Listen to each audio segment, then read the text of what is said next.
36.000 coaches, y actualmente estos son de los tipos de encuentros que enriquecen esta profesión que estamos realizando. Saludo a Elizabeth Martínez, presidenta actual del capítulo ICF de República Dominicana, y los miembros del board que también nos están acompañando aquí. Así que un abrazo a ustedes y muy orgulloso y feliz de tener a Marcos con nosotros en el día de hoy. Marcos Leone, en mayoría creo que todos lo conocemos aquí, no tengo mucho que decir. Es un Master Coach reconocido en Latinoamérica, y su trabajo ha llegado a Estados Unidos y España, o sea, con un gran alcance. Estamos en República Dominicana, por lo menos, muy empapados con el tema de los sistémicos, que son los programas que él está manejando, y pronto lo tendremos aquí en marzo, si Dios quiere, con sus siguientes entrenamientos, del cual vamos a estar disfrutando y esperando con ansias. Y cuando hablamos de habilidades existenciales, algo interesante pasa, y es que no, como dijo Teresa, no te hagas, no fue necesariamente casual. Así que le doy la palabra unos minutos a Teresa para que nos ponga un contexto aquí de estas habilidades existenciales que vamos a estar tratando en el día de hoy. Gracias, Dali. Bueno, más que nada comentar por qué surgió esta reunión. Y lo que pasa es que a raíz de que vamos a terminar el primer ciclo de Sistémico de República Dominicana, pues los que han tomado casi todos los cursos que seguir aprendiendo de Marco. Y entonces, bueno, se nos ocurrió conversar con un grupo selecto, y cuando escuchaba a Marco sus inquietudes, sus necesidades, al final llegamos a la conclusión de que la gente andaba buscando desarrollar habilidades relacionadas con el ser y con el trascender. O sea, cómo nosotros desde nuestro trabajo de coaches, desde nuestro trabajo de educadores, de lo que sea que hagamos, incluso aunque seamos solo familia o cualquier ama de casa, lo que sea que seamos, podamos tocar las vidas de otros. Y esa inquietud estaba en todas las preguntas y en todos los comentarios que hacían con Marco, y de ahí dijimos, bueno, pues entonces creo que eso es algo de lo que quieren seguir escuchando. Entonces conversamos, Marco como siempre muy dispuesto, y aquí estamos. Eso fue a finales de diciembre, ya estamos aquí a finales de enero con este webinar, que te agradezco muchísimo, muchísimo tu tiempo, y yo sé que tu preparación también. Bueno, muchas gracias, Tere. Muchas gracias. Gracias a ti, gracias a todos por estar aquí para que compartamos. Por supuesto, con el apoyo de la ICF que le comentamos, siempre dispuesto a estar como anfitrión. Sí, y quería decir, les vamos a pedir por favor que mantengan sus micrófonos cerrados. Esto es para mejorar la calidad del sonido. Igualmente, si van a estar con mucho movimiento, poder quitar las cámaras y así evitar cualquier distracción o problema con el tema de la comunicación. De igual forma, Marcos nos va a dar paso a las preguntas, o sea que la pueden ir anotando, y cuando Marcos nos indique, entonces va a haber una persona que va a ir asignando las participaciones para que vayan haciendo su pregunta y que sean respondidas. Por demás, gracias a todos por estar, y Marcos, te cedemos la palabra. Bueno, muy bien. Algunos dicen, y yo creo perfectamente eso, de que lo más difícil de toda relación es el comienzo. Porque es el momento donde uno tiene que, diríamos en ICF, sentar las bases, ¿no? Entonces, esta es una conversación que yo creo... No vengo a dar cátedra de nada, vengo a que compartamos juntos lo que creo que son algunas reflexiones fundamentales para toda la gente. Esto, aunque lo hagamos amigos que compartimos la vida y el devenir como coaches profesionales, esta conversación no es para coaches, esta conversación es para todo ser humano que respira, y si tienen algún animalito por ahí que también tiene existencia, posiblemente también lo quiere escuchar, así que déjenlo que se cruce y que escuche por ahí ladrando, nos pueda compartir cómo la ve. Porque hablar de habilidades existenciales es hablar de saber vivir. Ahí está Normita, tiene uno ya que va a compartir algo después a los arañazos, aunque sea. Y saber vivir implica una reflexión primero. Nosotros vivimos, no siempre sabemos vivir. Y cuando digo no siempre sabemos vivir, digo, no sé si estamos todo el tiempo en cada uno de los momentos y de las etapas de la vida que nos toca vivir, alertas a qué es lo que estamos necesitando para poder vivir con plenitud y dejar alguna huella o dejar algún regalo a los que sigan. Entonces, Habilidades existenciales se refieren específicamente a que nosotros tenemos, en esta época en particular, y en esta parte de nuestra cultura, o en este lado de nuestro mundo, que son, yo digo todo Occidente, muchas dificultades en relación al ser. Tenemos una educación que no se hace cargo del ser. Hemos dejado el ser como una reflexión para las religiones, los movimientos filosóficos, lo cual está bien, porque han tomado una responsabilidad muy grande que todos tenemos, que es la de poder entrar juntos al recurso más importante del saber vivir, que es el darle sentido a la vida. Entonces, la vida hay que aprender a vivirla, pero el recurso fundamental para poder aprender a vivirla es aprender a darle sentido. Y no tiene un sentido la vida, uno se lo otorga. De una o de otra manera, uno se lo otorga. Entonces, no somos seres pasivos que recibimos el sentido del vivir y las habilidades para vivir como una especie de herencia o de mandato. Tenemos tradiciones a las que estamos conectados. Pero luego cada uno va a tener que crearle ese sentido, porque también en el cambio de la época y en el cambio de nuestras inquietudes, nosotros mismos, también lo que heredamos, muchas veces ya no tiene sentido para nosotros o cambia el sentido de una época a otra. Entonces, esta es una conversación muy importante para tener. No pienso acabarla aquí, sino comenzarla aquí a la conversación. Quizás tengamos que hacer, no sé, 10, 20, 30, 100 conversaciones como esta para empezar más o menos a entender algo del tema. Pero como 1000 leguas se hacen con un primer paso, vamos a empezar ese primer paso. Y Tere, me decías después de nuestra conversación con todos los amigos de República Dominicana hace un par de semanas, bueno, vamos a conversar sobre habilidades existenciales, así que con lo que traigas va a estar bien y vamos a conversar. No.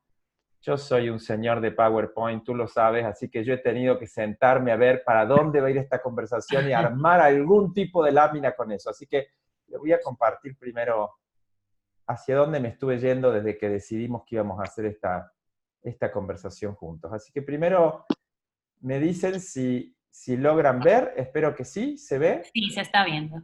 Ok, perfecto, gracias Dala.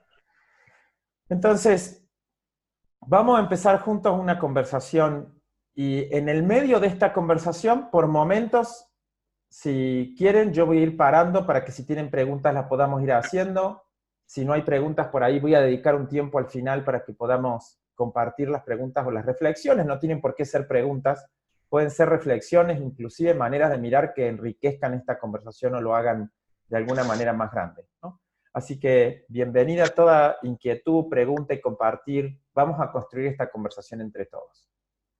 Entonces, algo que quizás la mayoría de ustedes de alguna o de otra manera ha tenido como reflexión, los que nos conocemos ya los debo tener bastante cansados porque esta reflexión es una de las reflexiones básicas que yo hago todo el tiempo y comienza en una inquietud. Sandra Mercedes, tienes prendido tu micrófono, si lo puedes apagar te agradezco. Porque si no Perdón, un momento, ya lo pago.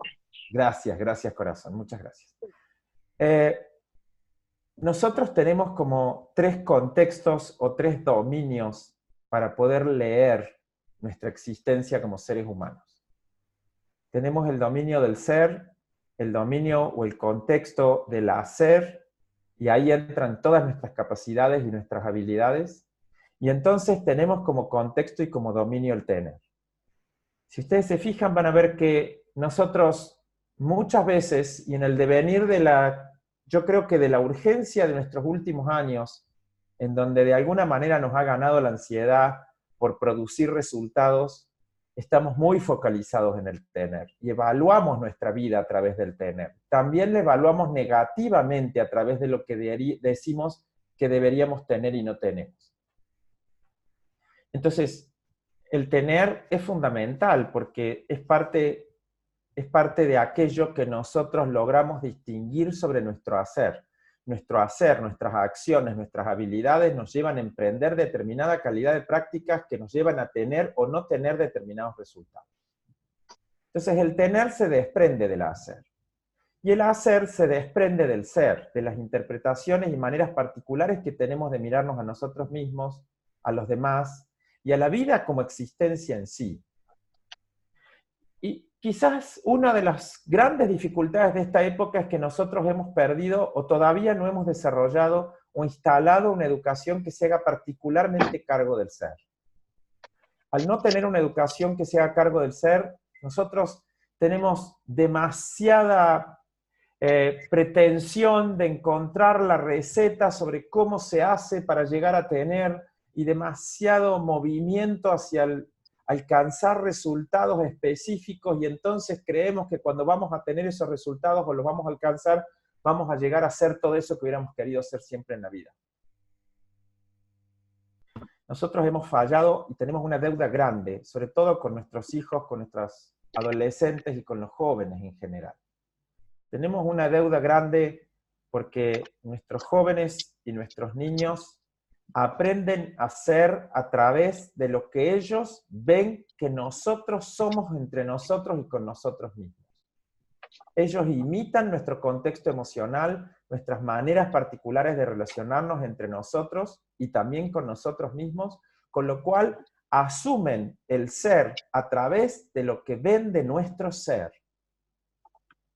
y de cómo deducen ese ser a través de lo que nos ven a hacer. Con lo cual la educación siempre está en el centro. Siempre está en el centro. Sea la educación informal que vivimos en la convivencia o la educación formal de las instituciones, la educación siempre está en el centro. Y nosotros necesitamos una educación que se haga cargo de enseñarnos a ser quienes necesitamos ser para poder hacer lo que sea que haya que hacer para alcanzar a tener la vida que todos nos merecemos y declaramos para nosotros. ¿Y por qué esto es importante? Porque a nivel molecular los seres humanos somos todos lo mismo. Pero a nivel del ser somos diferentes. Y acá viene una de las primeras, yo digo, grandes paradojas de la existencia. De que somos tan parecidos en un nivel y tan diferentes en otro. Y cómo ese nivel en el que somos diferentes termina también cambiando e impactando también en esos aspectos básicos que todos compartimos como nuestra propia biología. Entonces, ¿qué quiere decir que somos en el nivel del ser diferentes? Ese ser, esa manera de ser, esa manera de estar en el mundo, nosotros la construimos a través de algunas condiciones o condicionamientos que la misma vida va a tener sobre nosotros, en donde hemos vivido, cómo ha sido nuestra biología, cómo han sido nuestras experiencias cuando hemos vivido, cómo han sido las experiencias de esa niñez, en esa convivencia, en ese lugar histórico, en esa época que nos tocó vivir. Estamos en una semana particular porque en estos días estamos conmemorando los 75 años de la liberación de la gente de los campos de concentración, con lo cual imagínense que la gente que le tocó vivir en esa época, y he tenido el privilegio de conocer a algunos sobrevivientes de Auschwitz, han vivido una vida completamente distinta a la nuestra. Y no digo distinta porque nosotros no suframos y ellos sí, sino porque también los niveles de sufrimiento que vamos a tener y de negación sobre quiénes somos van a definir cuál es ese contexto de vida que podemos tener. Entonces, ese ser, y acá viene algo bien interesante para que podamos mirar juntos, es primero un ser histórico. ¿Qué quiere decir que es un ser histórico? Que nosotros también tenemos maneras de ser automáticas definidas por las culturas a las que pertenecemos. Las culturas que nos dieron la vida y que de alguna manera han definido nuestros primeros años de vida y los contextos primeros de nuestra educación.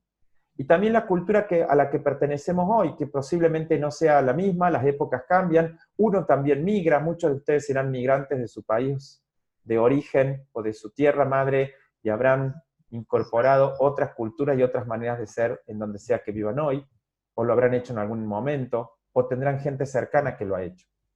O serán hijos, como yo, por ejemplo, de gente que ha venido de otros lados, han sido parte y seres históricos de otras culturas y de otros países, y se han erradicado luego en un país en particular a donde nos han dado la vida, ¿no?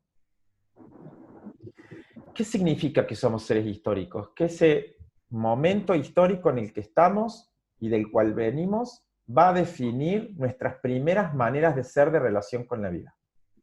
Vamos a estar prelanzados a la vida, a determinados discursos sociales, a determinados discursos históricos. Imagínense la relación con las posibilidades, cuando uno le ha tocado nacer en una época y en un lugar en donde hay presiones sociales, a veces guerras civiles, a veces dificultades o conflictos sociales.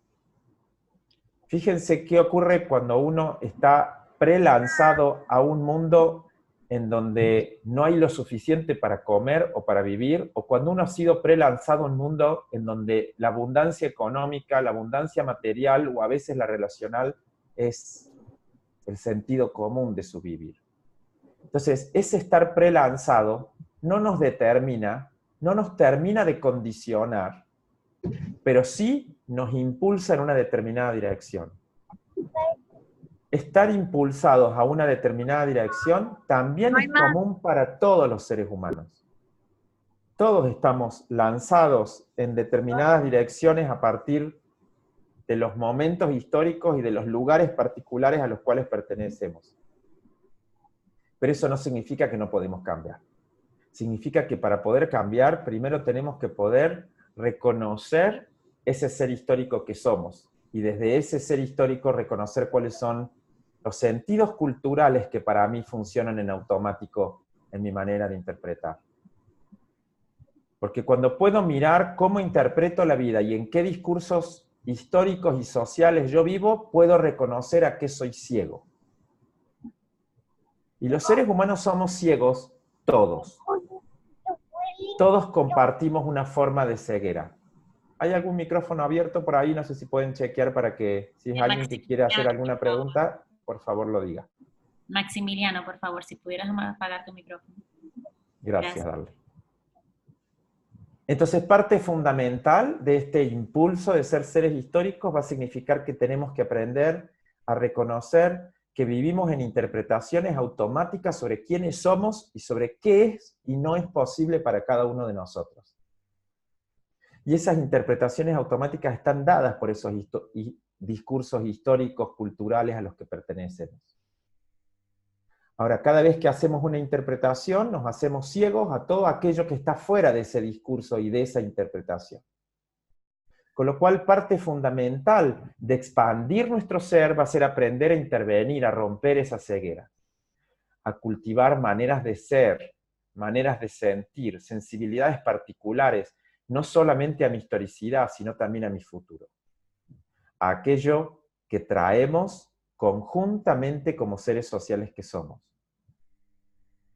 Si ustedes se fijan, por poner un simple ejemplo, yo recuerdo cuando era muy joven significa prácticamente un adolescente o un adulto muy joven, hace poco, no hace tanto, hace poquito. Era muy relevante, por ejemplo, tener un título profesional. Yo recuerdo conversaciones con amigos en donde la gente preguntaba, ¿qué sos? Y la primera pregunta es ¿quién sos? Y uno decía, soy Marco. ¿Y qué sos? ¿Qué sos? No se refería a ser humano, a ser lingüístico, a ser social, a ser amoroso, o a ser, no sé, se refería a qué título tenés. Y cuando no tenías ningún título, algunos de mi época se deben acordar, la respuesta era, no sos nada. Porque teníamos una gran preocupación por tener títulos profesionales. Creo que todavía eso en muchos discursos culturales está bastante presente.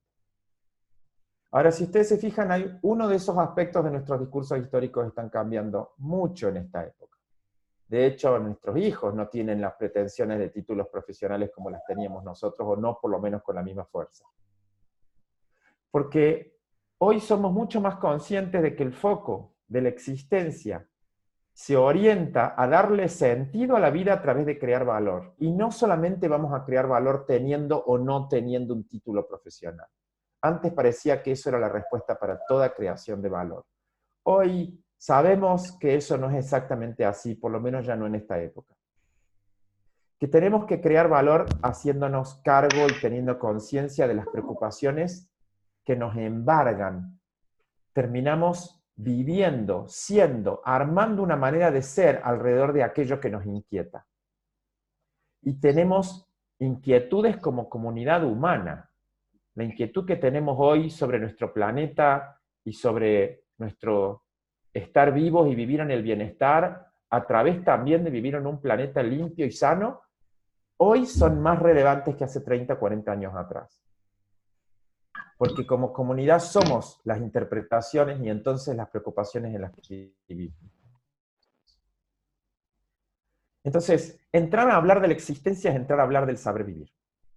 Y comenzar a hablar sobre el saber vivir implica hacer alguna interpretación o pararse en algún lugar sobre cómo entendemos la vida. Y en todos estos años de estudio, trabajo y reflexión con algunos maestros como Fernando Flores, que es también maestro de muchos de los que están presentes acá, él dijo una vez una frase que a mí me pareció realmente iluminadora son esos momentos donde uno siente que el sentido se agranda, ¿no? Fernando decía, la vida es maestría en la recurrencia y alerta en las circunstancias. Y si ustedes toman esta frase, que parece, para algunos deben estar cerrando el entrecejo como diciendo no estoy entendiendo muy bien a qué se refiere, pero si ustedes toman, esta es la habilidad para mí de don Fernando, que es en muy pocas palabras encerrar mundos completos de reflexión. Y esa es la habilidad de los maestros, ¿no? De los que tienen verdadera maestría en algún dominio de la vida. Si la vida es maestría en la recurrencia, nosotros tenemos que aprender determinadas habilidades que son fundamentales para sostener nuestro vivir, y en este caso, de todos los que estamos aquí presentes, me imagino, nuestro vivir como adultos.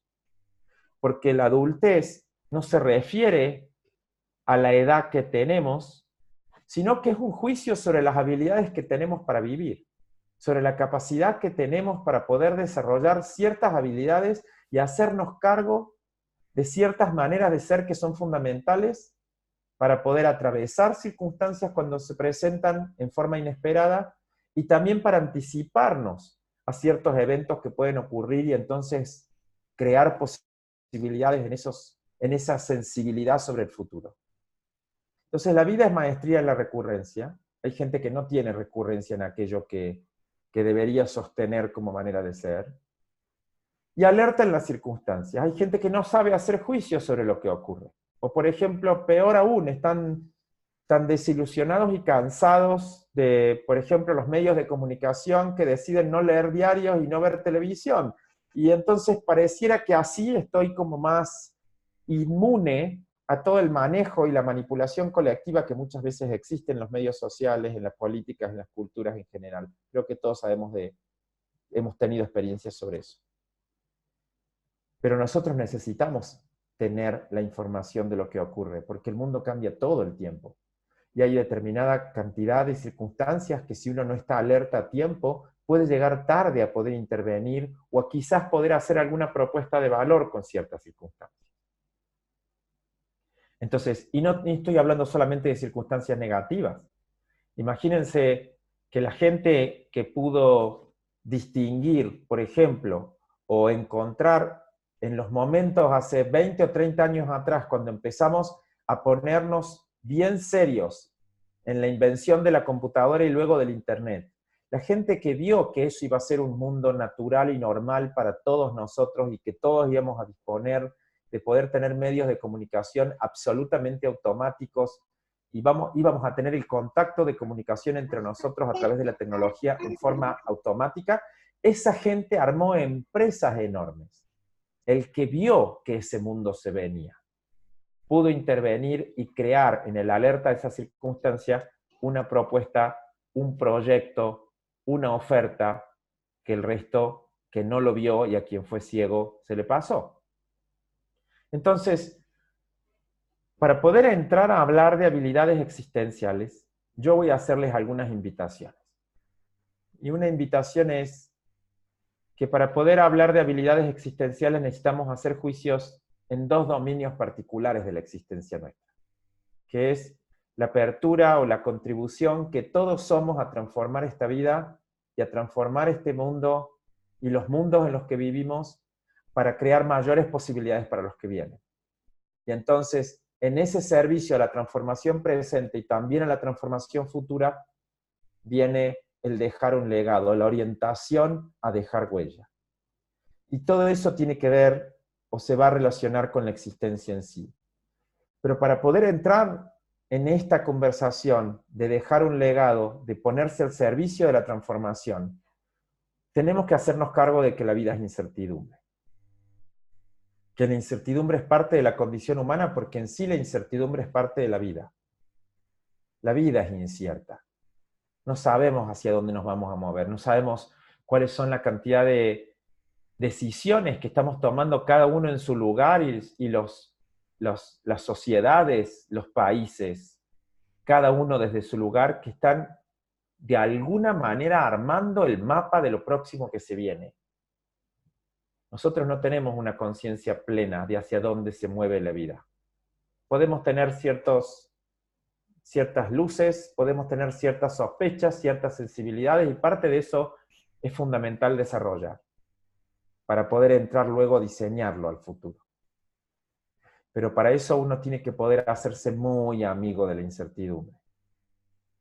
El que no acepta la incertidumbre o no puede entrar en la incertidumbre como condición del vivir, no puede aceptar las emergencias y las contingencias que todos los días la vida va a traer. Y entonces vamos a vivir la incertidumbre con miedo. Y el que vive la incertidumbre con miedo no vive la incertidumbre. Vive orientado a hacer contacto con lo que en alguna vez en la vida perdió y pretendiendo que va a volver a perder o que puede volver a perder. Entonces el miedo a la incertidumbre es más bien la conciencia de la certeza de la pérdida que puedo tener, porque ya perdí alguna vez, sé que puedo volver a perder. Entonces dejamos de relacionarnos con la incertidumbre porque no estamos en paz con lo que hemos perdido o con lo que no funcionó de la vida hasta hoy. Y entonces dejamos de tomar responsabilidad para con el futuro. La incertidumbre no la podemos vivir desde el miedo. Porque como les digo, el miedo nos vuelve de nuevo hacia el pasado y hacia aquello que todavía no logramos aceptar de lo que salió mal o de lo que no salió como hubiéramos querido. A la incertidumbre tenemos que vivirla con prudencia. Y prudencia significa que podamos mirar y tomar recaudos, como cuando uno cruza la calle, o como cuando uno cruza una avenida, sabiendo que uno lo puede hacer, pero tiene que esperar el semáforo y tiene que mirar hacia los dos lados antes de hacerlo. Tenemos que entrar en un sentido de aventura, como cuando nos vamos de viaje, y sabemos que no sabemos qué va a ocurrir, ni siquiera podemos tener plena conciencia de si va a llover o va a salir el sol.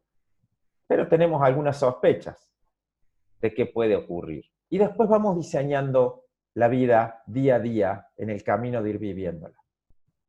Entonces, incluir la aventura con prudencia es la salida del miedo a la incertidumbre. Porque eso nos permite entrar en la confianza. Y sobre todo en la autoconfianza, que es una de las emociones que vamos a estar conversando hoy. Pero para eso tenemos una primera renuncia fundamental que hacer. No podemos entrar en la incertidumbre si pretendemos entender lo que no sabemos que no sabemos. Aquello a lo que somos ciegos no lo vamos a entender nunca, porque no podemos ni pensar sobre eso. Podemos hacernos cargo de que siempre vamos a ser ciegos a algo. Podemos tener conciencia de nuestra ceguera. Y eso nos hace más humildes y nos abre más a vivir en la aventura del vivir cotidiano. Entonces podemos navegarlas a las cegueras, navegarlas a las incertidumbres y entrar en otra emoción que va a ser fundamental para poder entrar entonces en la habilidad, el tener habilidad de vivir bien, que es la gratitud por la incertidumbre. Entonces, pongan el amar la incertidumbre como una habilidad fundamental que tenemos que aprender a desarrollar si queremos vivir en esta tierra sin queja y sin la condición de creer de que la vida nos debe algo porque no fue o no se cumplió exactamente como yo hubiera querido. Y entonces desde ahí yo les voy a hacer una propuesta. Les voy a proponer 5 habilidades a desarrollar. No son las únicas, son, yo digo, de todas las conversaciones para tener sobre esto, son las conversaciones que podríamos empezar a tener como una manera de disparar la conversación y de ponernos serios como adultos en el arte de aprender a vivir bien, en el arte de aprender a vivir en la gratitud de estar vivos. Y estos son para mí la autoconfianza, la serenidad, el sentido de plenitud, la trascendencia y la relación con la conciencia sobre mi muerte, o sea, el aprender a morir. Entonces déjenme decirles o provocarlos con algunas preguntas en relación a esto y vamos a empezar a conversar si quieren. Y me imagino que también tendrán preguntas ustedes y también algunas opiniones que podrían regalar, así que podemos empezar a hacer eso. Pero quiero poner la autoconfianza primero en el centro de esta conversación. Nosotros creemos en general que la autoconfianza ocurre cuando una persona tiene claro qué es lo que sabe hacer y tiene cierta habilidad o arrojo para atravesar situaciones nuevas. Y eso es cierto, y eso estoy de acuerdo, eso es parte fundamental de la autoconfianza. Pero la autoconfianza en sí no se refiere solamente a tener la valentía o a tener el coraje, como lo llamamos en este lado del mundo. No así en México, coraje en México tiene más que ver con el enojo, pero tener la valentía para atravesar situaciones nuevas y situaciones difíciles.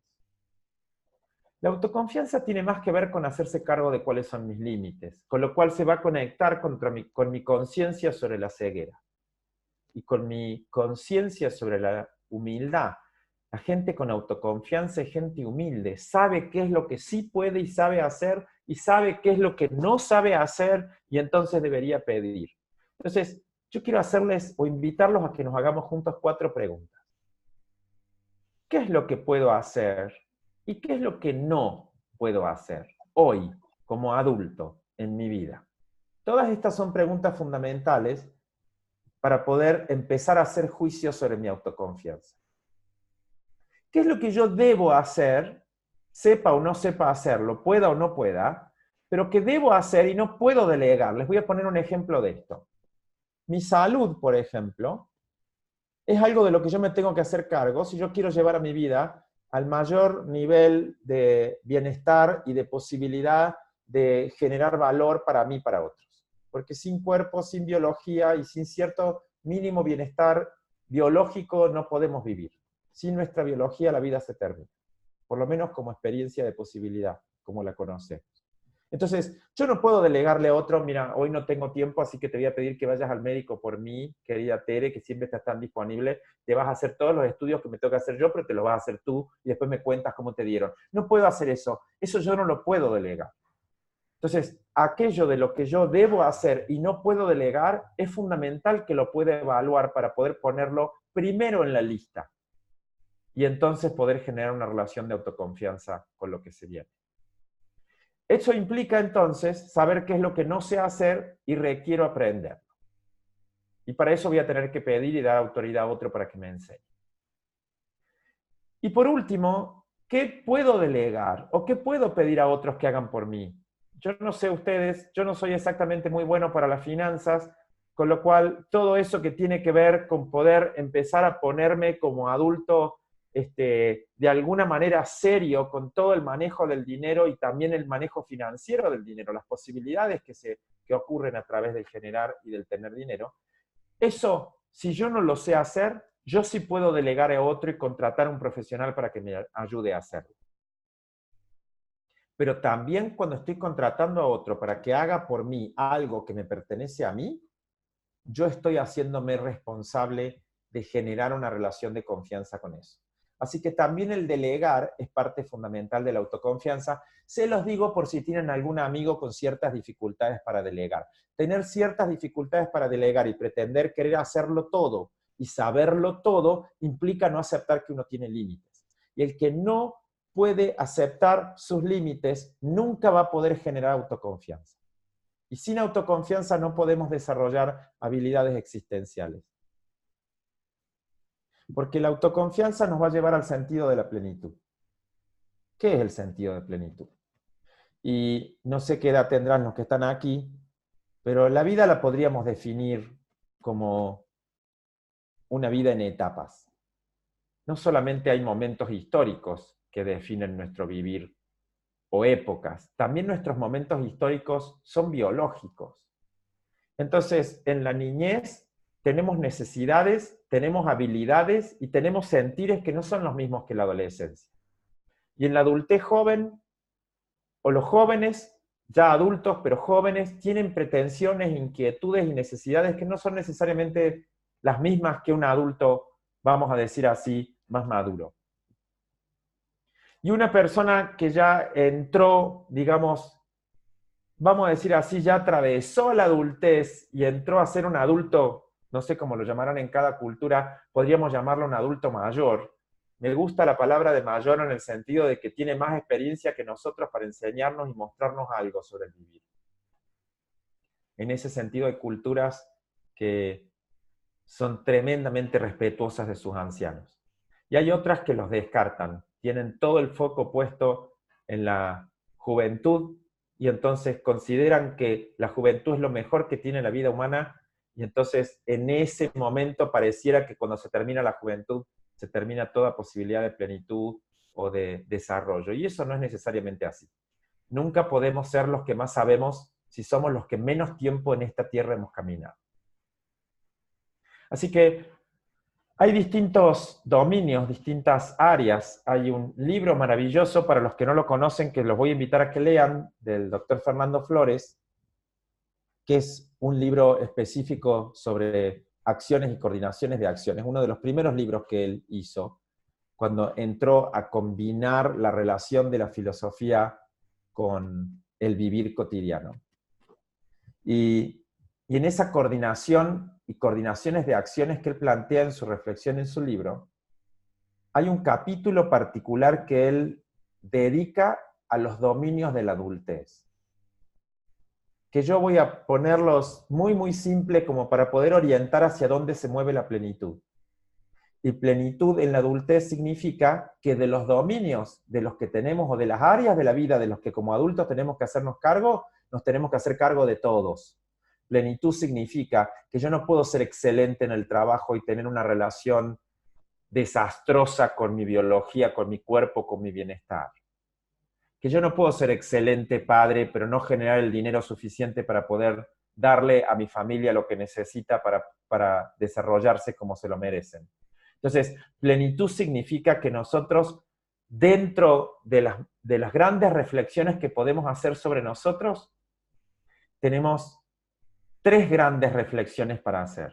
Primero, que a diferencia de los animales, ¿sí? ¿Alguien quiere decir algo o se encendió un micrófono solito más? Me parece que se encendió, ya lo quitaron. Preguntaban Okay. el nombre del libro y ya aquí alguien mencionó. Ah, bueno, ahora vamos a hablar de todo eso. Entonces, okay, en estos dominios de interés humano, nosotros somos seres lingüísticos y como seres lingüísticos nosotros tenemos relación con el cuerpo, podemos hablar de cómo nos sentimos y cómo nos vemos, hacemos juicios sobre nuestro cuerpo, que son juicios sobre nuestro cuerpo y también sobre la estética de nuestro cuerpo y sobre nuestra habilidad para relacionarnos con otros, nuestra habilidad para jugar o para vivir tiempo de ocio, tener tiempo libre. Es un poco no muy bonita la descripción de tiempo libre al tiempo de juego, al tiempo abierto, porque entonces vamos a empezar a creer que cuando estamos trabajando no es un tiempo libre, no somos libres. Pero creo que todo el mundo entiende de lo que hablo. Entonces, el juego, el cuerpo, el relacionarnos con otros, el pertenecer a determinadas culturas, a determinados grupos sociales, a determinados discursos históricos nos hace ser seres sociables. El tener familias, cada uno como entienda y como interprete ese discurso cultural que es también tener una familia, el trabajar, todo eso existe gracias a que somos seres con lenguaje. Pero también somos seres que vivimos en una historia, con una determinada época, en donde dentro de esa época nos manejamos en otros dominios fundamentales como la educación. Si ustedes se fijan, hoy hay carreras que no existían hace 30 años atrás. Y algunos se preguntan cuáles son las carreras que van a cursar nuestros nietos. por ejemplo, la tecnología, qué clases de mundos va a crear y qué otras carreras van a existir y qué carreras van a desaparecer. Porque básicamente van a ser reemplazadas, por ejemplo, por la misma tecnología.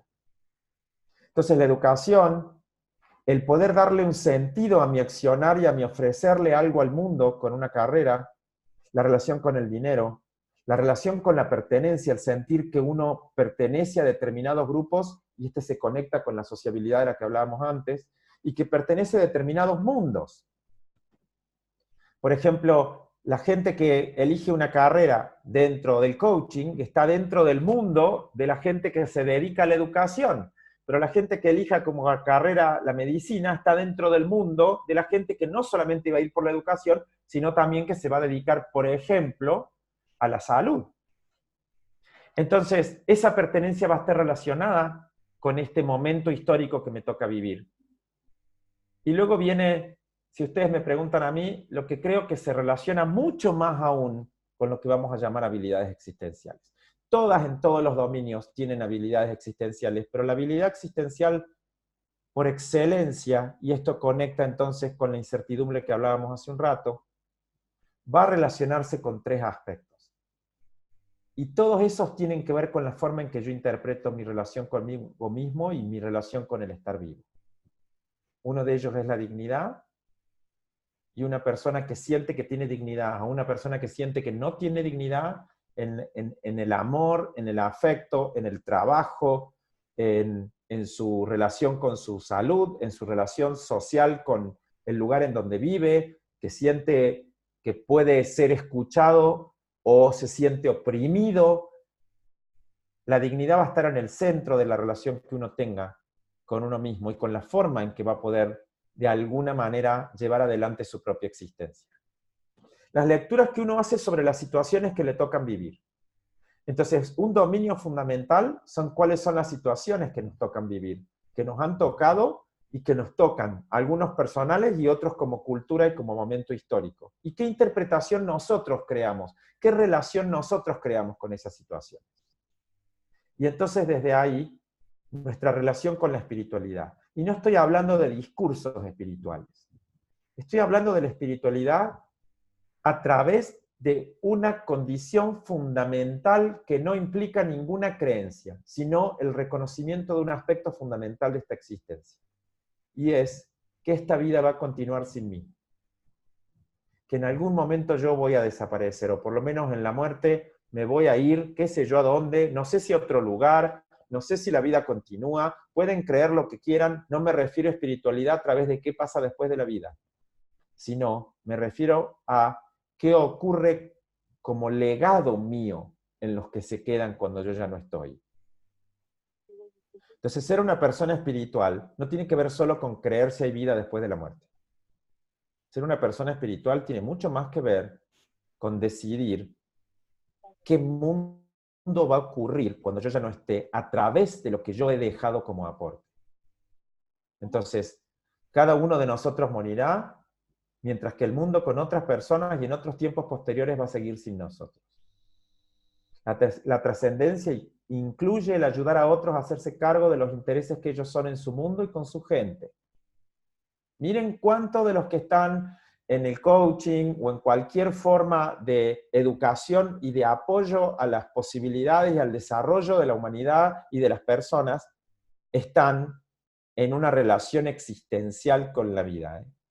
Están con la trascendencia en el centro como valor. En el contribuir, en el enseñar habilidades, en el dar consejos, en el acompañar, en el ayudar, en el sostener en situaciones difíciles o de dolor. Todo eso tiene que ver con el trascender. Futuras personas heredarán nuestras condiciones, creaciones, instituciones y discursos. Muchas veces no nos ponemos a mirar eso.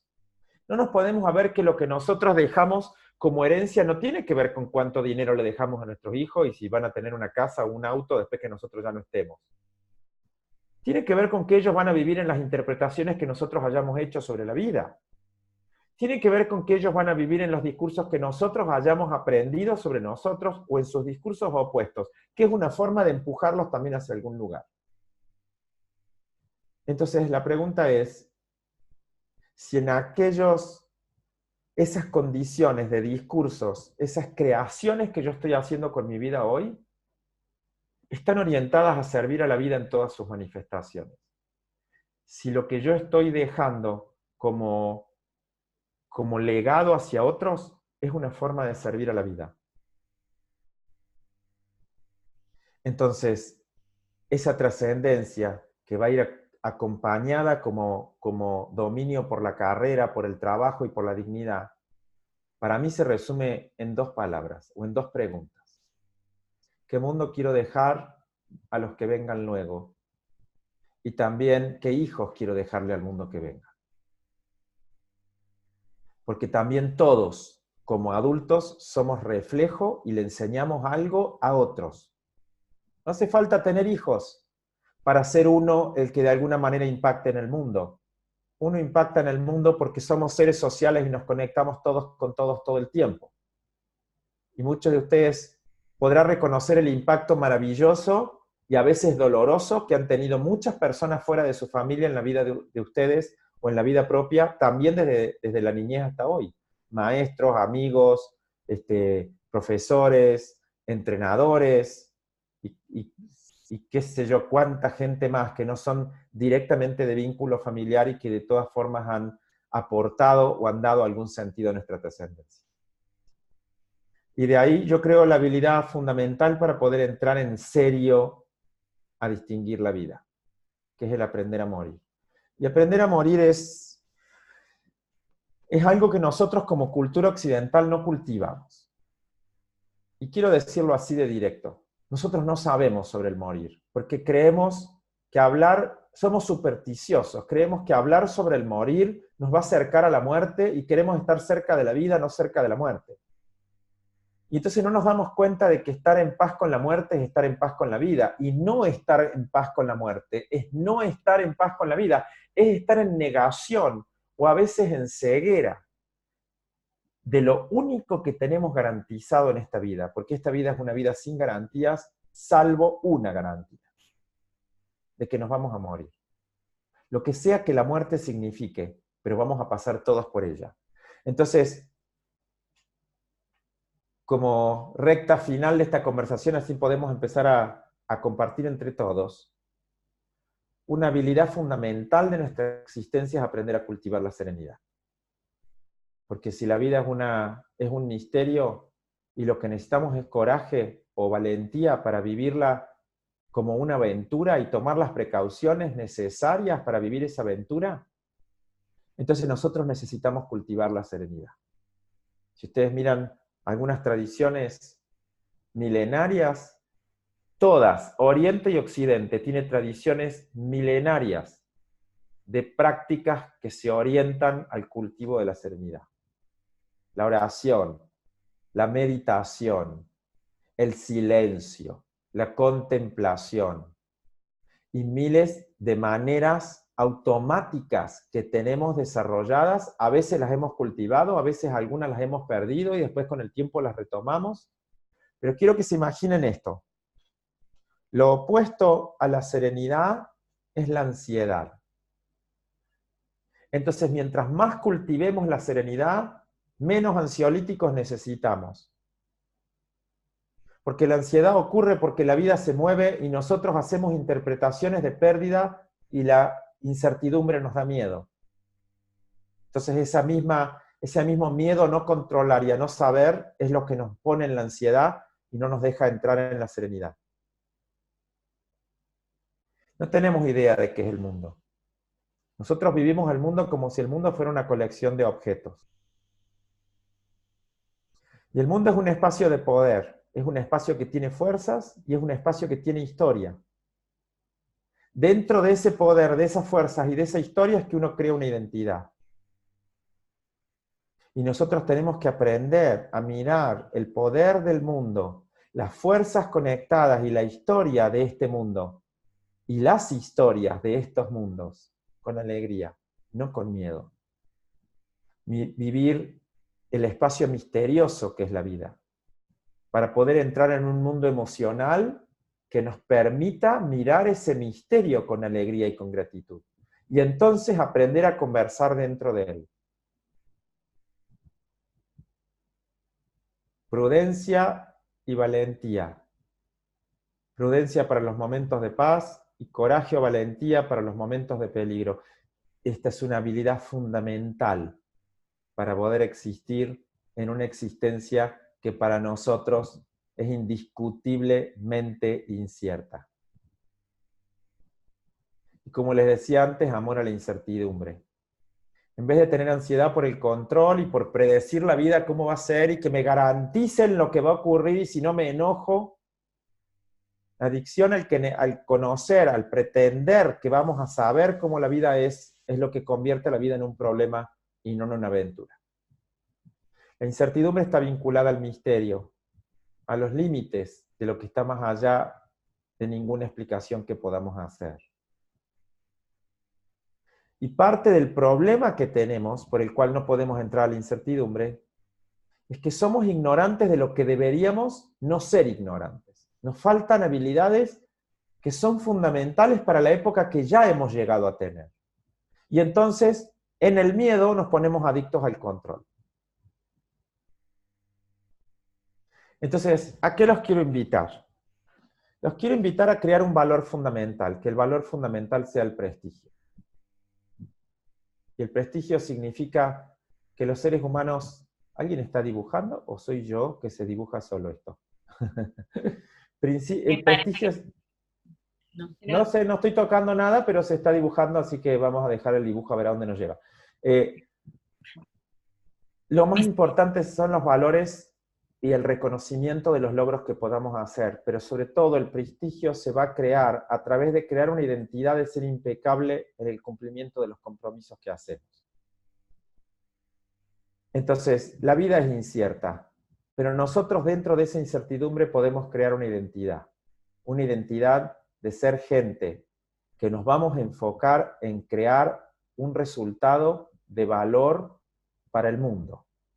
Y ese resultado o ese legado de valor que nos va a dejar trascender, que va a convertir quienes fuimos en quienes somos también cuando ya no estemos. Se va a construir a través de ese prestigio, el ser impecables en el cumplimiento de los compromisos. Entonces quiero hacerles una invitación. Yo les dije antes que no estamos en una época en donde lo más importante es tener un título. ¿Saben por qué no? Porque la época cambia tan rápido que las profesiones no logran adaptarse a los requerimientos del mundo. Salvo algunas que son tan básicas y tan necesarias como la ingeniería o la medicina, el resto todas tienen que poder cambiar a una velocidad muchísimo más rápida de lo que llegamos a hacerlo. Porque si no, armamos un mundo y una educación basada en reglas y en procedimientos, en vez de armar una educación que nos sirva para cultivar maneras de ser. ¿Hay alguien que prendió su micrófono o está queriendo discutir conmigo sobre las herramientas o darme una herramienta? También puede ser. Pero no logro silenciar. Ya se silenció. Gracias.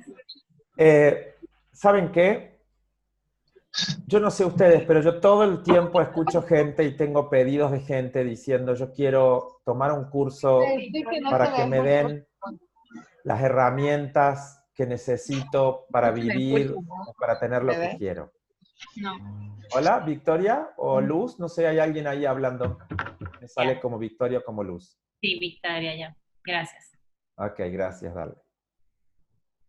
Y si la vida es un espacio abierto e incierto que está moviéndose, no existen paquetes de herramientas, ni de técnicas, ni de saberes que tengamos que aprender como algo fijo y que esté predado. Lo que tenemos que aprender no es algo que debemos tener, sino que tenemos que llegar a ser. Y la sensibilidad y la apertura a estar constantemente en aprendizaje están en el ser, no en el tener.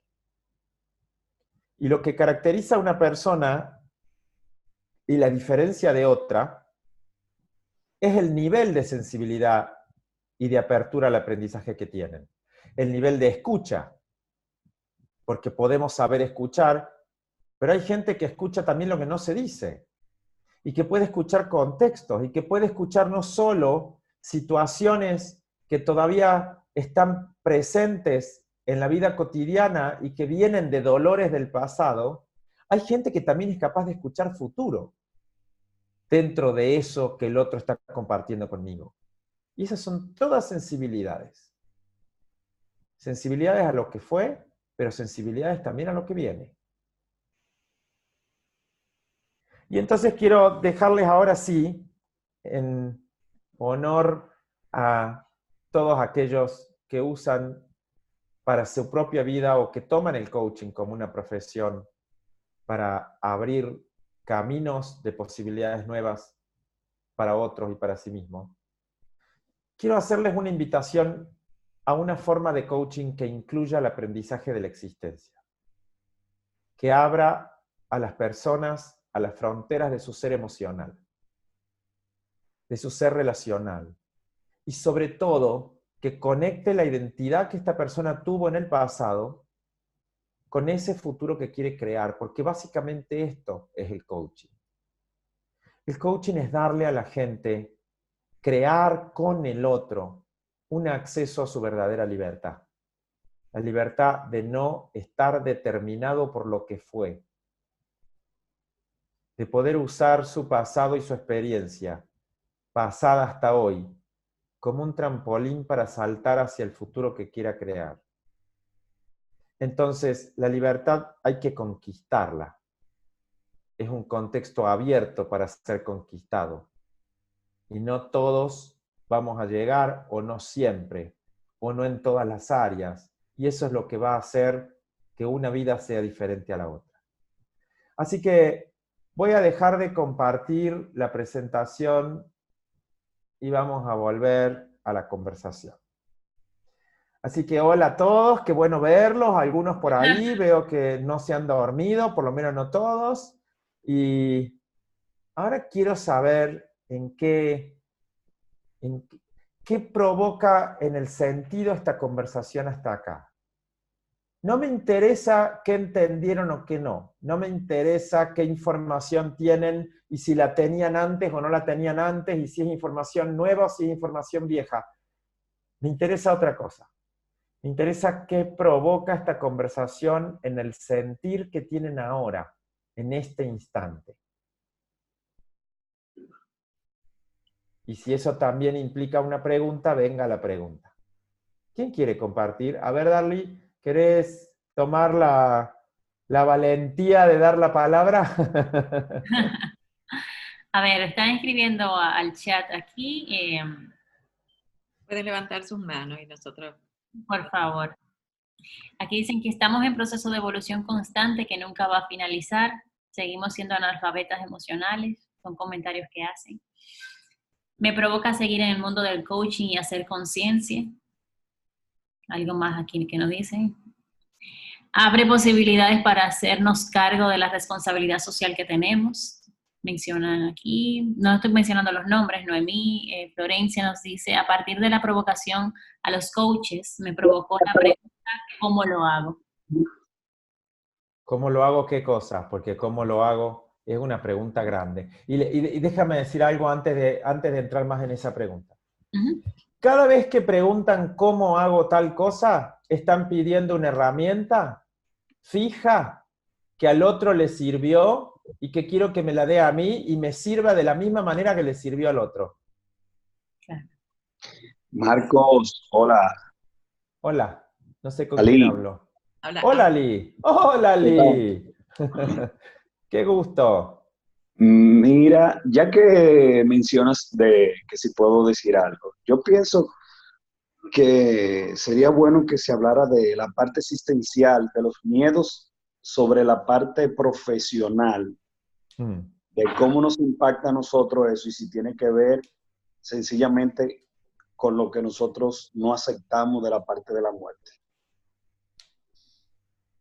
Dime un poquito más tú, ¿cómo conectas tú los miedos profesionales con el miedo a la muerte? Para poder entender, a ver si te estoy siguiendo o si estoy escuchando algo diferente. Dime un poquito más. El sentido de cómo nosotros sentimos miedo hacia muchos vacíos cuando estamos buscando respuesta ante el alcance del éxito dentro de nuestra profesión.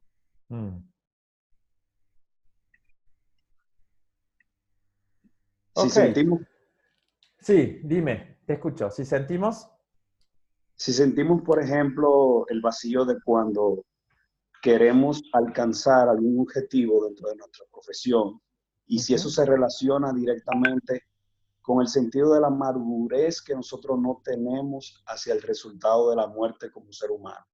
Claro. No me animaría a ponerlo como una única respuesta. Yo creo una cosa, me parece de que los seres humanos, por lo menos no sé si los seres en general, pero me parece que a nosotros todavía nos está faltando mucho cultivo de la autoconfianza como emoción. Porque la autoconfianza no tiene que ver solamente, como te decía antes, no tiene que ver solamente con lo que yo reconozco que soy capaz de hacer. También tiene que ver con que yo acepte lo que no sé hacer. Y sobre todo si eso que no sé hacer es algo que para mí es muy importante aprender a hacerlo. Muchas veces he escuchado padres diciéndome cosas como, por ejemplo, no sé cómo comunicarme con mi hija adolescente. Bien, perfecto. No hay nada más bonito a que puedas reconocer a alguien se le encendió el compartir. No sé a quién, pero estamos viendo un Zoom grandote, me parece. Hay gente que, por ejemplo, reconoce que no sabe cómo comunicarse, por ejemplo, con un hijo adolescente, pero también reconoce que necesita aprender a hacerlo, porque la adolescencia de este hijo adolescente no es la adolescencia que viví yo cuando era adolescente. Y han cambiado las reglas, han cambiado los valores con los que se manejan, han cambiado la apertura para conversar. Y ahora la pregunta es, ¿estoy abierto o abierta como papá o como mamá o como educador a aprender a relacionarme con estos adolescentes, con esta adolescencia de ahora? Porque si no estoy dispuesto y disponible para hacer eso, la otra posibilidad que me queda es tratar de imponerlo al otro o de imponerle al otro las maneras particulares de ser o los hábitos emocionales que yo traigo de la vida mía. Y voy a decirte una cosa más en relación a lo que compartiste. Yo creo que mientras más miedo le tenemos al vivir, más miedo le vamos a tener al morir. Y creo que mientras más miedo le tenemos al morir, más evidente se nos hace que todavía no hemos llegado a vivir la vida que queremos vivir. Entonces ahí tenemos una situación. No sé si es el miedo a la muerte el que no nos deja alcanzar lo que nos proponemos en la vida. A mí me parece que el miedo más grande que le tenemos a la muerte es el miedo de llegar a la muerte antes de haber llegado a vivir la vida que nos hemos propuesto vivir. O que queremos vivir. Claro, que queremos vivir. Entonces no sé si es miedo a la muerte o es miedo a no haber vivido. O no vivir a plenitud. Bueno, o no llegar a la plenitud, que sería no solamente haber alcanzado ciertos estándares de logro en algunas áreas, sino tener más o menos todas las áreas fundamentales de mi vida cubiertas. Quizás no todas bien, siempre, pero por lo menos poder hacerme cargo de abrir las conversaciones también en esas áreas en las que la vida todavía no me ha dado los resultados o yo no he alcanzado los resultados que me he propuesto. No hay plenitud. Si tengo algunas áreas, esto es como en la escuela, si tengo algunas materias con 8, 9 y 10 y algunas con 2, 3 y 4, no hay plenitud. ¿Y saben qué? Que sean un genio en matemática y tengan 10 en matemática y un 2 en biología, no los va a ayudar a aprobar biología. Plenitud significa que por lo menos necesito la nota mínima en biología para poder ser un genio en matemática. Porque si no, biología no me va a dejar avanzar con la próxima matemática que se venga. Porque para entrar en la próxima matemática tengo que cambiar de año. Y para cambiar de año no puedo dejar la que dejé atrás. Tengo que poder atravesarla para entrar en el próximo. La plenitud es una condición fundamental para poder vivir con integridad. Y una de las condiciones también de esta época cultural es que nosotros hemos perdido la plenitud porque tenemos 2 o 3 áreas de la vida que queremos desarrollar y a las otras las olvidamos. Y yo les quiero dejar la posibilidad, y una de las reflexiones que más me han movilizado de Fernando Flores es que los adultos tenemos 13 áreas que son fundamentales para hacernos cargo. 13, señores, 13. eso significa que tengo que estar más o menos bien en las 13 para poder entrar en plenitud. Y acá no se pueden hacer descuentos, ¿eh? No puedes decir, bueno, está bien, son 13, tengo 8 más o menos bien, y bueno, el resto ya veré, pido una moratoria a la vida para ver cómo hago para pagar las deudas que tengo en esas áreas. No se puede. No se puede, porque en todas, por ser históricos, por ser lingüísticos y por tener una relación con nosotros mismos, necesitamos hacernos cargo de esas prácticas, de inquietudes que nos atraviesan a todos. Lo único que va a cambiar entre uno y otro es cómo vamos a medir haberlo logrado, porque no todos vamos a querer lo mismo, pero todos Marco. vamos a necesitar lo mismo. Sí, ¿quién habla? Sí. Marco. Vamos a ver. Marco. Y hay mucho Marco, pero no sé quién es. La dinámica es que me puedan levantar la mano para ir tomando los nombres y entonces empezar a darle la palabra, porque si no vamos a abrir todos al mismo tiempo. Dale, aquí veo un grupo que está Facundo Molins y son 3 personas ahí. Está Facundo, Claudia. Veo a Patricia, Olivera, veo... Bueno, vamos, dale Facundo. Hola. Marco, gracias. No, acá estoy con un amigo, te va a hacer una pregunta. Hola Marco, venís de vocero del amigo entonces. Hola amigo de Facundo. ¿Cómo estás? Soy Fernando. Hola Fernando. Qué gusto. Me invitó Facundo. Yo creo mucho en las causalidades. Esta es una causalidad. Haberme traído acá a escucharte y escucharnos.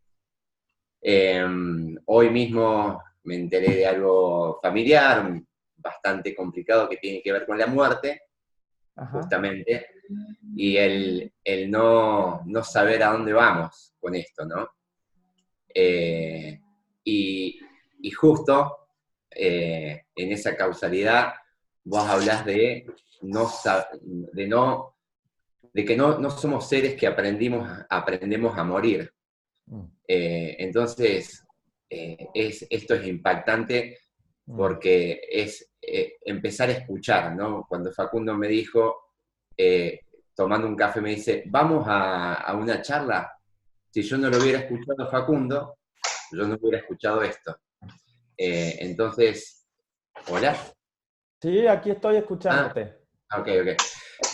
Entonces, eso es un poco lo que yo quiero compartir, el poder darse la chance a escuchar, genera eso de encontrarse con estas situaciones. Muy bueno, Fernando, muy bueno. Muy bueno que hayas escuchado a Facundo, que nos regales tu presencia acá para poder compartir. Pero ¿te puedo hacer una pregunta de lo que dijiste al principio? Claro que sí. Dijiste que estás atravesando una situación, no sé si te escuché bien, de alguien que está muriendo en tu familia o algo así. Sí, exactamente. Ah, ok. Sí, tiene 7 meses. Ay, es un bebé. Y entonces ahí no lo entendés, no hay forma de entenderlo. Pero un poco escuchándote también es... Facu, sí. Fer, perdóname, estoy leyéndolo a Facu y al lado, y además lo tengo al lado, que he conversado con él tantas veces. Fer, ¿qué necesitarías entender sobre la muerte de un niño? ¿Por qué? la pregunta. Justamente, ¿Por qué? El por qué. No, yo decía... ¿Por qué qué? ¿Por qué a ella? ¿Y por qué no? Y eso es, ¿no? Porque la muerte ocurre porque estamos vivos. Entonces, todo ser vivo es vulnerable a la muerte. Sí, pero no aprendemos. O sea, no nos enseñaron nunca. Estoy de acuerdo con vos, estoy de acuerdo.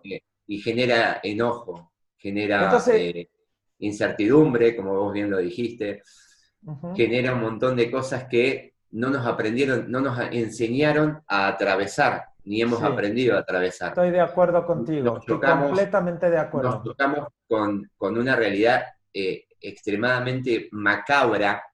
Sí. Es, por ejemplo, yo en mi cabeza, en estos momentos, es encontrarme a mi hermano con su hija muriendo, o en el velorio, o en lo que fuere, y eso es lo que genera una cosa acá que es indescriptible. Y eso es porque no nos enseñaron. Vos hablabas estoy de acuerdo. vos hablabas de nuestras etapas de aprendizaje, y cuando somos niños, estamos a un 100% atentos a todo lo que aprendemos. En ese momento, mi lectura subjetiva es que nos hubieran enseñado, quien fuere, Sí, a morir. sí, estoy de acuerdo. Quizás es eso lo que viene Faustina a enseñarnos. Faustina Sí, es la bebé. es la bebé. Que nos viene a enseñar a morir, o sea, nos viene a enseñar Sí. eso. Hoy lo entiendo yo así, capaz que no, y genera esta angustia del orto, Claro. perdón la mala palabra, No, lo pero, entiendo, lo entiendo, lo entiendo. pero es entenderlo. Y cuando uno lo entiende, quizás empieza a no tener ansiedad, a no tener incertidumbre en este camino. Creo que lo que vos dijiste es sumamente importante, y cada persona que está conectada acá, si llega a ese mensaje de poder entender la muerte, vamos a entenderlo en todo su aspecto, tanto en la vida del ser humano, como lo compartía después otro compañero que estaba conectado, en lo profesional, en absolutamente todo. La muerte es el fracaso más grande del ser humano. Entonces, si aprendemos a morir, vamos a aprender a fracasar. ¿Sí? Eso quería Por compartir. lo menos es un fracaso en la pretensión de que la vida la controla uno. Sí. No me animaría a decir que la muerte es un fracaso, me parece que la muerte es la evidencia de que nosotros no controlamos el proceso de vivir. Nosotros nos arrojamos a la vida, como quien se arroja a un abrazo con alguien. Uno se arroja, uno no controla. Y por eso también te quiero invitar a algo, si se puede y si me lo permitís. Claro. Dale un abrazo de gratitud en tu corazón a esa niña por toda la apertura a sentir que ha creado en vos. Y hacele una promesa. Prométele que nunca va a dejar de ser tu sobrina. Que la muerte y la vida no cambian quién es uno para el otro y el otro para mí. Es tu sobrina, también si muere. Prométele el amor, porque amor significa sin muerte. Significa crear un vínculo más allá de la muerte. Significa dejar un legado. Y ella, en su cortito tiempo de vida, mira el legado que ya dejó en vos y en ustedes. Porque te veo, no te conozco, pero solo de verte así emocionado me parece que ya te abrió más, logró lo que no habrán logrado un montón de adultos que habrán querido verte más abierto y más disponible a hablar de lo que sentís. Ella lo logró solo siendo. Logró que escuches, que te detengas, que aceptes ayudas, que te conectes con el otro, y yo creo que logró algo más que todavía no me lo decís, pero te lo voy a decir yo. Logró que entres en conciencia de que vos también te vas a morir.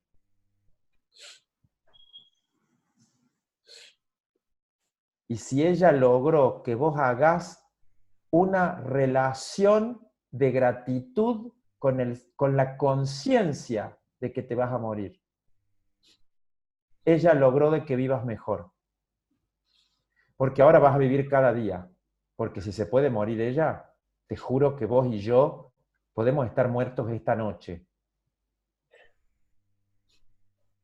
Y eso no es una mala noticia, es una condición de la existencia.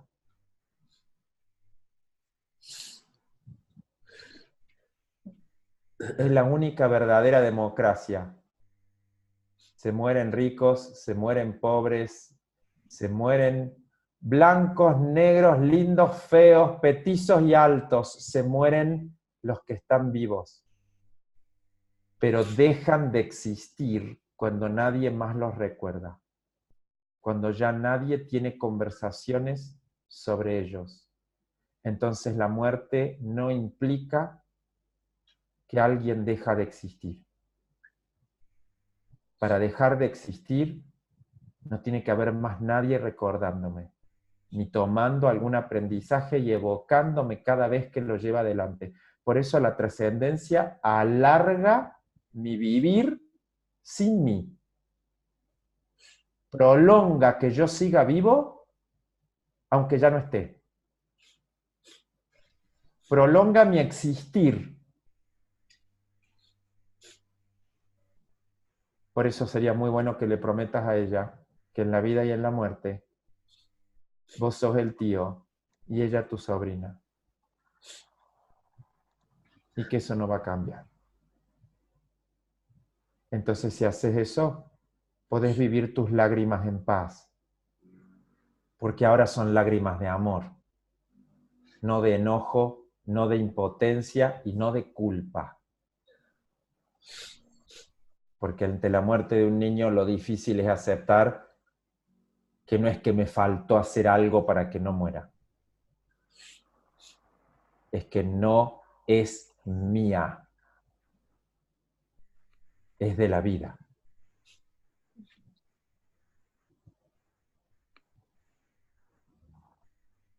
Gracias, Marcos.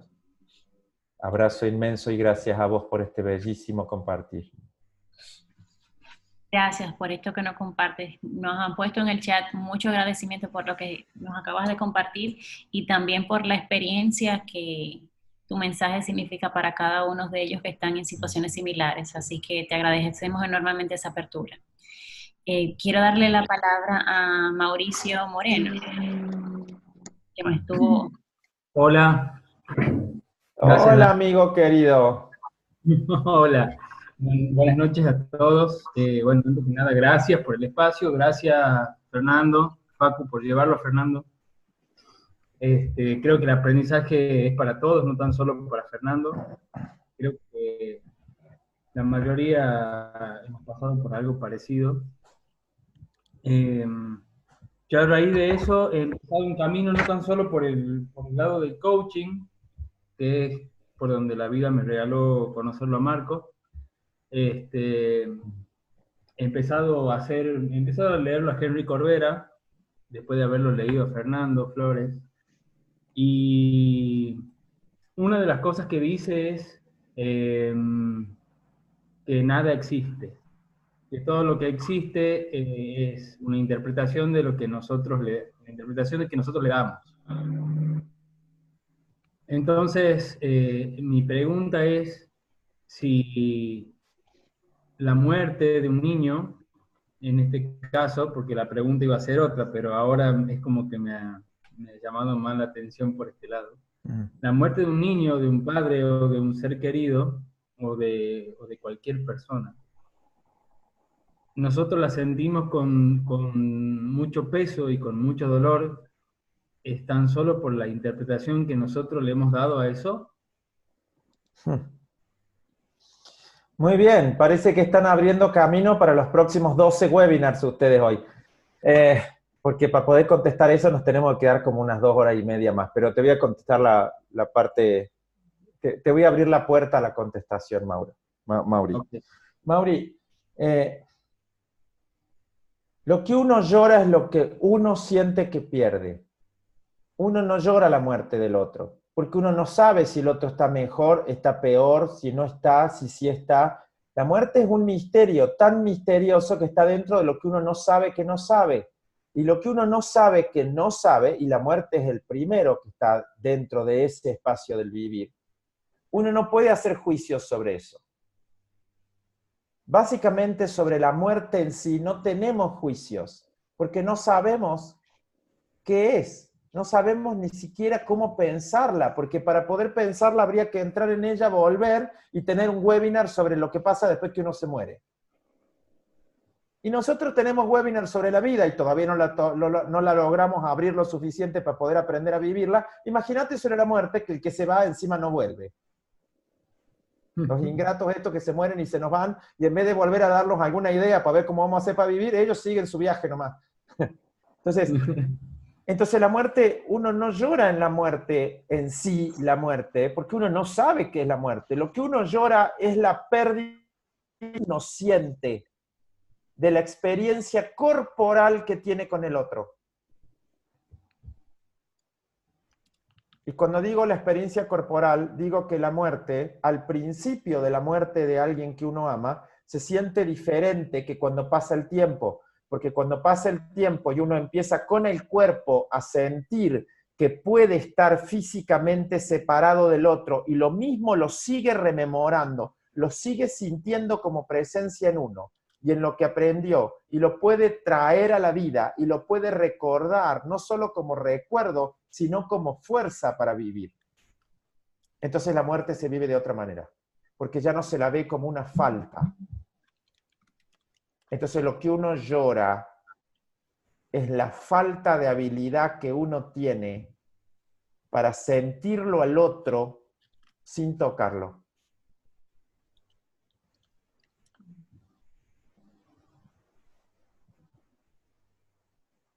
Pero si lo pueden sentir sin tocarlo, es muy posible que la muerte no exista.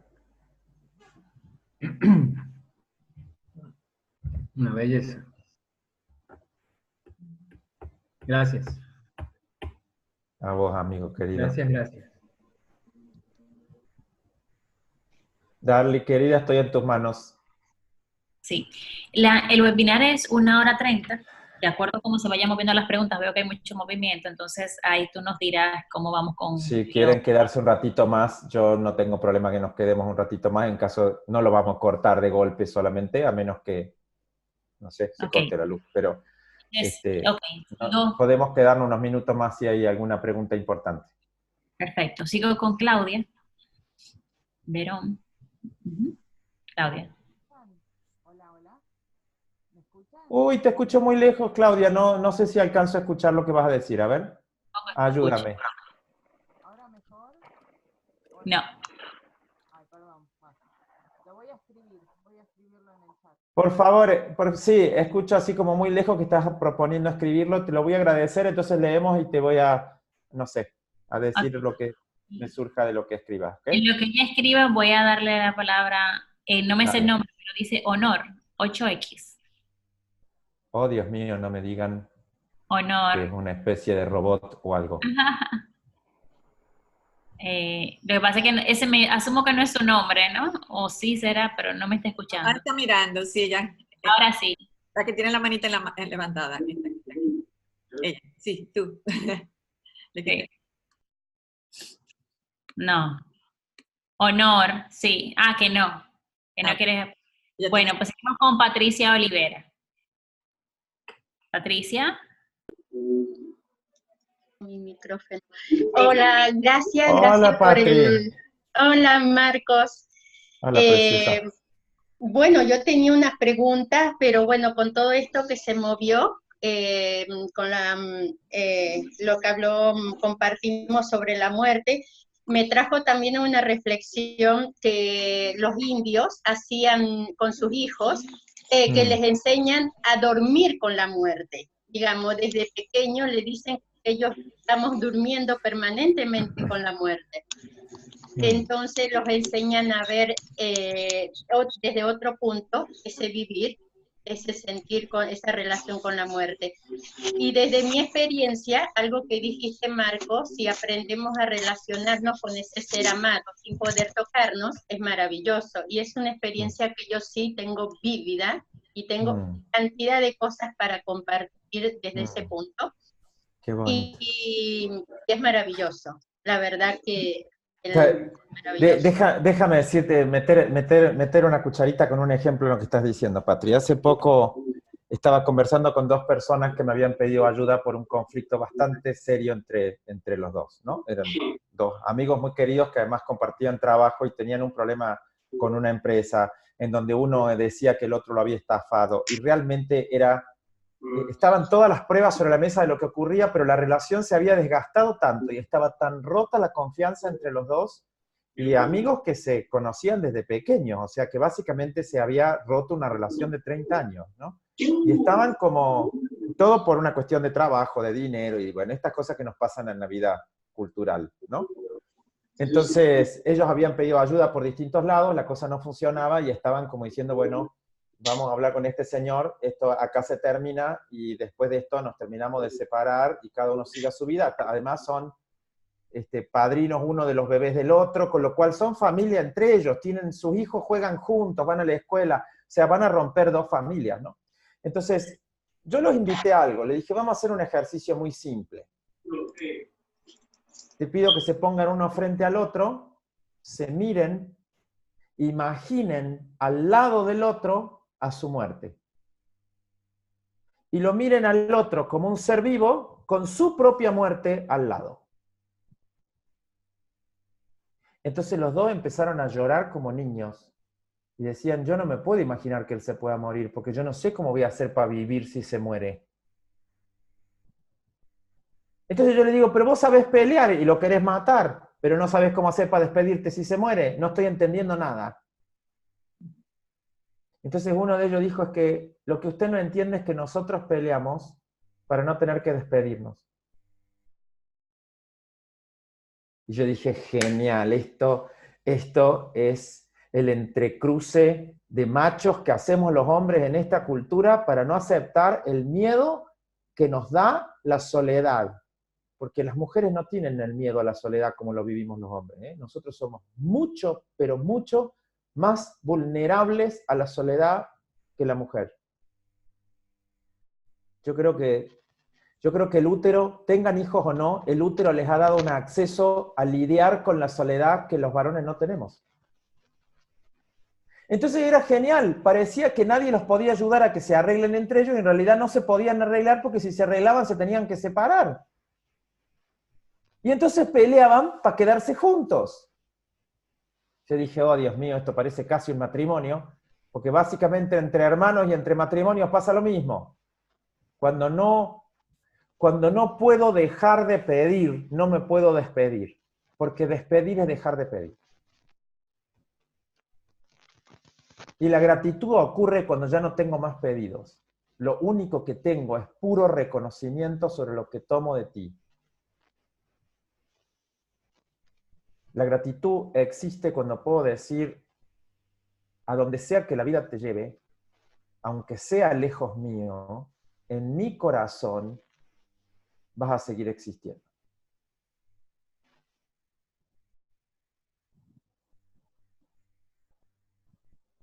Entonces creo que la vida se termina con la muerte, pero la existencia se termina cuando la gente deja de conversar sobre lo que hemos compartido, cuando se termina el trascender. Por eso creo que es fundamental que todos tengamos una relación con el trascender. Y aprendamos a diseñarlo.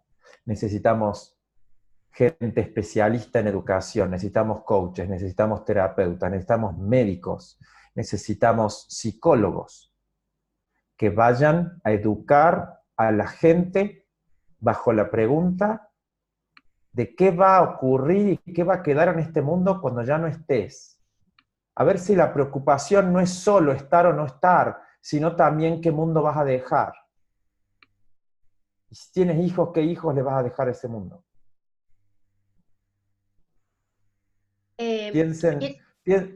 Piensen en todo Estados Unidos, bueno, y en toda la comunidad deportiva global que está llorando la muerte de este señor, este genio del básquet que murió con su niña en un helicóptero el domingo.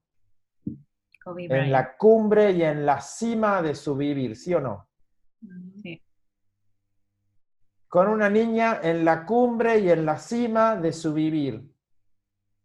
Hablaba con mi hermana, que no sé si estarás por ahí, Eli, y me decía, estoy conmocionada, ella vive en Estados Unidos, no solamente porque es alguien que yo he admirado toda la vida, desde que lo conozco, sino también porque esta gente tenía todo y tenían tantas cosas para hacer, y esa niña que además estaba jugando y el padre la estaba coachando para que sea una gran jugadora y él había abierto camino para que existan mujeres en ese deporte. Y se viene a terminar todo así, de la nada. Y si así funciona la vida, no se mueren los que se quieren morir y los que están listos. Se mueren los que están vivos. Marco, ¿puedo compartir una frase que dejó mi hija? la dijo en su tratamiento, y me dijo, cosa grande voy a hacer con mi vida. Y tenía 9 años. Y esa frase la tomé propia. Pero así me lo dijo tan segura y espontánea, aún en su tratamiento, cosa grande voy a hacer con mi vida. Wow, hermoso, hermoso. Gracias, Patri, muchas gracias. Hermoso. Gracias. Gracias, Patri. Sí, una más, perdón. Seguimos. Mauricio Ruiz, por favor.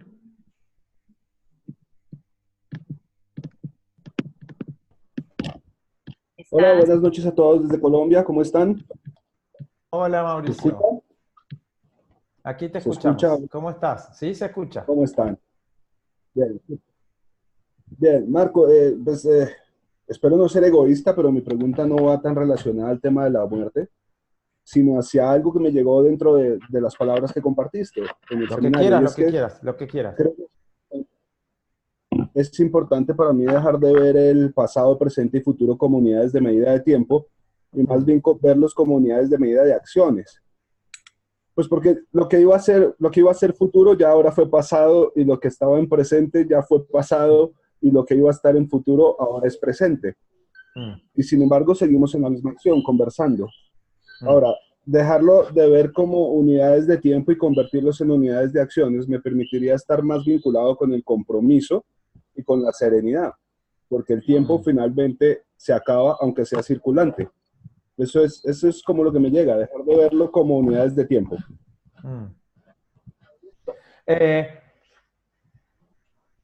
Ok, puedo aceptar eso que estás diciendo. A mí me parece que no son unidades. Son evaluaciones que uno hace sobre el vivir. El tiempo es una evaluación que uno hace sobre el vivir. Tampoco sabemos si el tiempo como tal existe.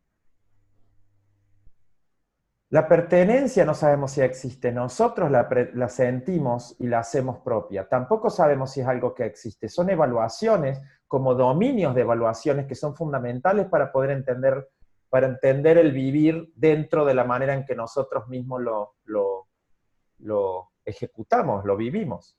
Ahora, yo no me animaría a poner al pasado y al futuro solamente como una unidad de acción, porque me parece que hay un montón ahí, además de acciones. Hay información que es fundamental para mí, que no son solo acciones.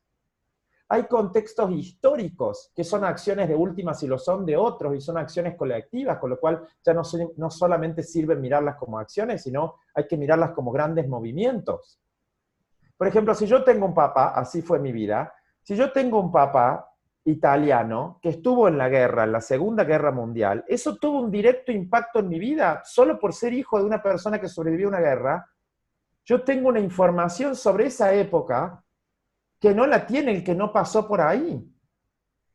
Ahora, mi papá, que estuvo directamente en la guerra, no fue el hijo de alguien que estuvo en la guerra, sino que le tocó a él estar en la guerra, vivió en un contexto histórico y tuvo un impulso hacia donde sea completamente distinto al mío. Yo no puedo decir que a mí me tocó vivir lo mismo que a él. Yo no estuve en un campo de batalla, él sí, y años. Entonces, no me animaría más bien a hablar del impacto que la historia tiene, no de las acciones solo de la historia. Porque además de acciones, la historia también tiene sensibilidades y aperturas. Si lo reduzco solamente a mirar a acciones, corro el riesgo de perderle la parte poética que la vida tiene. El futuro está lleno de acciones a emprender, pero también está lleno de posibilidades y declaraciones que uno todavía no puede hacer porque no sabe cuántas otras acciones vamos a inventar en el medio del vivir. Tú lo dijiste muy bonito. Nosotros vivimos una existencia pensando que hay un pasado y un futuro, pero básicamente lo único que existe es el presente. Es un presente continuo con evaluaciones de lo que fue y con evaluaciones de lo que se viene. Pero en el medio de sentir lo que se viene ya se vino, y lo que era futuro ahora es presente, y lo que era presente ya es pasado, con lo cual es muy difícil saber en qué momento el presente es presente. ¿En qué momento? ¿En este minuto, durante un minuto, es presente? Por eso es tan bonita la manera en la que uno puede mirar cómo tienen existencia los animales. Si ustedes tienen mascota y miran su perro, miran su gato, van a ver que el perro no se pone la mano o la pata acá y dice, ¿qué comeré mañana, che? Que no sé si el lunes, no sé qué. No tiene una preocupación sobre el futuro. Pero tampoco tiene una preocupación, no tiene conciencia de cuántos hermanitos eran y si la madre lo dejó, lo quiso, o si fue un gato abandonado y no sé qué. No tiene eso. No tiene una pregunta sobre el pasado. Porque no tiene el pasado como un espacio de interpretación o de evaluación. Lo que tiene son recuerdos, casi que te diría de impulsos de información, que si se repitieron lo tiene bien, lo recuerda. Si le pegaron mucho, el cuerpo recuerda que esta mano así o este palo así significa que viene dolor y se va a ir. Apenas sienta que eso es posible, se va a escapar. Pero no tiene una evaluación de decir qué bárbaro, cómo puede ser que exista la violencia contra un ser vivo. No filosofan. Por eso lo único que tienen es presente. Y desde ahí lo que te diría, no solamente tienen presente, sino que tienen una relación completamente distinta con el pertenecer. Lamento decirles que es muy posible que el perro de ustedes no sepa que es de ustedes. Lo voy a dejar para otro webinar, así no se largan a llorar. Peor que con la muerte van a llorar después que les diga lo que les voy a decir. Ok, Mauri, no sé si me pude hacer cargo de tu pregunta, pero espero que algo hayamos podido compartir. Sí, está súper, gracias Marco. Es mi perro porque yo creo que es mi perro, no porque él sea mío. Bien, perfecto, muy bien. Eso se llama hacerse cargo de que es uno el que evalúa. Muy bien, gracias, Mauri, gracias. Aunque nos quieran, ¿verdad, Marco? Porque es indicativo. ¿Perdón, Tere? Aunque nos quieran, los perritos. No, por supuesto que nos quieren y nosotros a ellos, pero la vivencia de la cercanía y del amor no es solamente una vivencia de pertenencia. Uno puede subirse a un Uber y tener un hermoso contacto de humano a humano íntimo en una bellísima conversación con una persona que cuando se baja del auto nunca más en la vida vuelve a ver. Y no por eso pasa a ser mi Uber. No, será el Uber de otro, en el momento que me bajé ya es el Uber de otro. Me encantó eso. Seguimos con las preguntas. Vamos con Karina Valdebenito, que quiere hacer un acercamiento contigo. Karina, por favor. Sí, hola, buenas noches. No sé si se escucha. Sí, te escuchamos. Perfecto. Bueno, primeramente agradecerte, Marco, este espacio. Gracias, Karina. Y te admiro muchísimo. Y hoy, media hora antes, quería compartir esto breve y concreto. Media hora antes de tu encuentro, estuve llorando un poco a mi abuela fallecida y le pedí que me diera una señal de que estaba bien. Y no es casual haber estado acá. Entonces, un poco respondiendo a tu pregunta, ¿qué les provocó? Te puedo decir que lo que me provocó es tomar conciencia de muerte para tomar conciencia de vida. Precioso, precioso. Y te lo precioso. agradezco. Y quiero hacerte una invitación, porque como las relaciones se construyen, se co-construyen, todas las relaciones son co-construcciones. Si le vas a pedir algo, y ya lo hiciste y parece que respondió, ahora te toca ofrecerle algo tú a ella. Y yo te invito a que tú le regales a ella una evidencia tuya de que ella para ti sigue viva. Sí.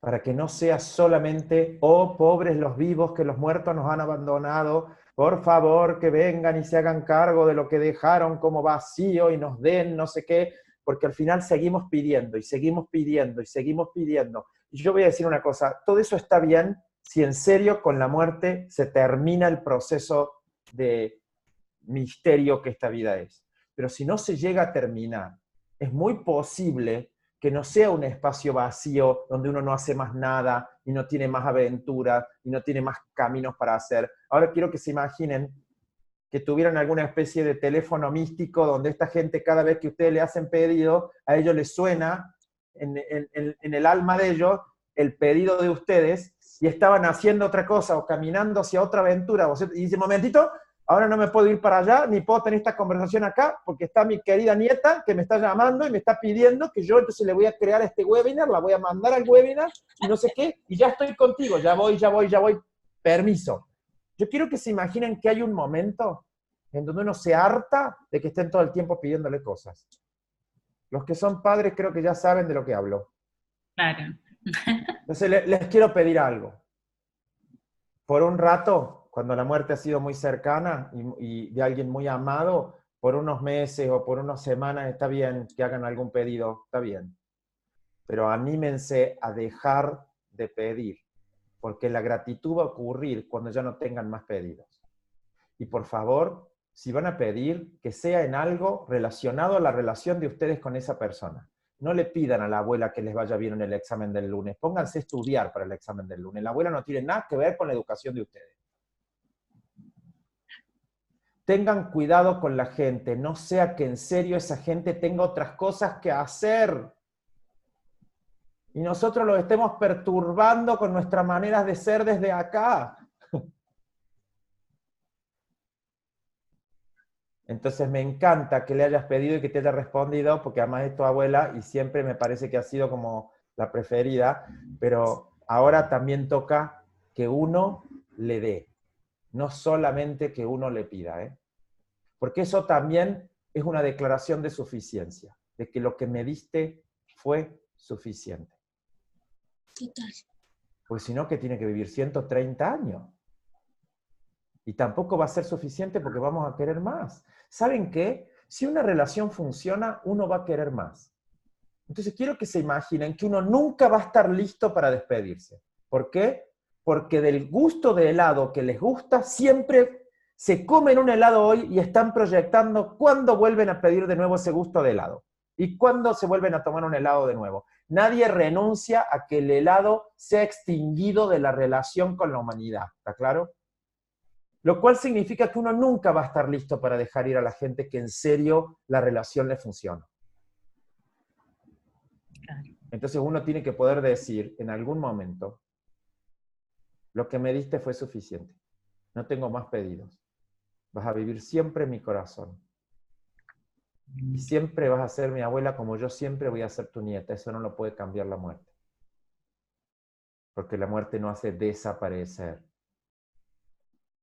Lo único que hace es generar conciencia de una separación en el proceso.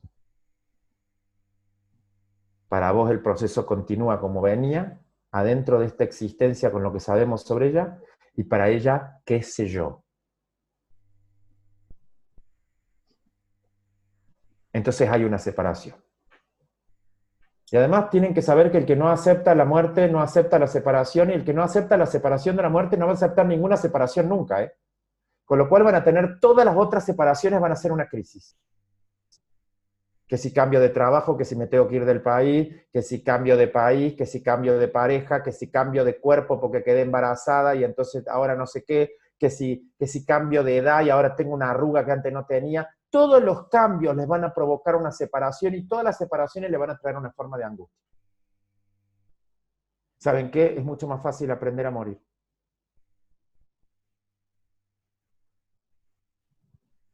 Gracias. Abrazo inmenso y gracias a ti y a tu abuelita. Gracias. Gracias, Karime. Seguimos con Sandra Galván, por favor. Sí, buenas noches. Es la primera vez que me conecto y tengo el gusto de ver todo esto. Mi pregunta es más que nada legado. Yo tenía más que nada el pensamiento que el legado era para artistas, que era para personas, pero estoy me dando cuenta que no. El legado que yo quiero dejar para mis hijos lo tengo que empezar a construir desde hoy. Muy bien, Sandra, muy bien, muy bien. Sí, estoy de acuerdo contigo, sí. Uno tiende a creer que además legado no solamente es para los cercanos, sino que además es algo específico que yo le voy a dejar a los demás para que los demás tengan. No. El legado más importante que vamos a dejar tiene más que ver con nuestro ser que con lo que le vamos a dejar al otro para que tenga. Porque el otro lo que le va a quedar como legado es tu escucha, es tu amorosidad, es tu abrazo, es tu apertura, es tu dedicación, es tu capacidad para atravesar las crisis. Lo que le va a quedar como legado eres tú, no lo que tú tienes o tenías. Sí. Entonces Sí, es la que pregunta es, ¿quién te comprometes a ser para que el legado que le quede al otro sea un legado de fuerza y de posibilidad, y no de límite? me comprometo a perder el miedo. ¿Y qué vas a ganar si pierdes el miedo? Confianza en mí misma. Perfecto, perfecto, muy bien. Muy bien. Sí. Confianza en mí misma, en creer que sí puedo. Creo que el miedo a veces me paraliza y es donde me cuesta mucho trabajo salir de ese círculo o de ese... Pide ayuda, Sandrita. La autoconfianza se construye reconociendo en dónde yo no puedo solo y pidiendo ayuda a tiempo. El que lo quiera tener todo, lo va a perder todo. El que quiera hacer todo, va a terminar haciendo nada. La autoconfianza se construye mirando los límites, aceptando que somos seres finitos, no infinitos. Y eso es bueno porque eso provoca la apertura hacia la red y hacia la convivencia comunitaria. Si lo pudiéramos todos, si fuéramos seres autosuficientes, no existiría el amor.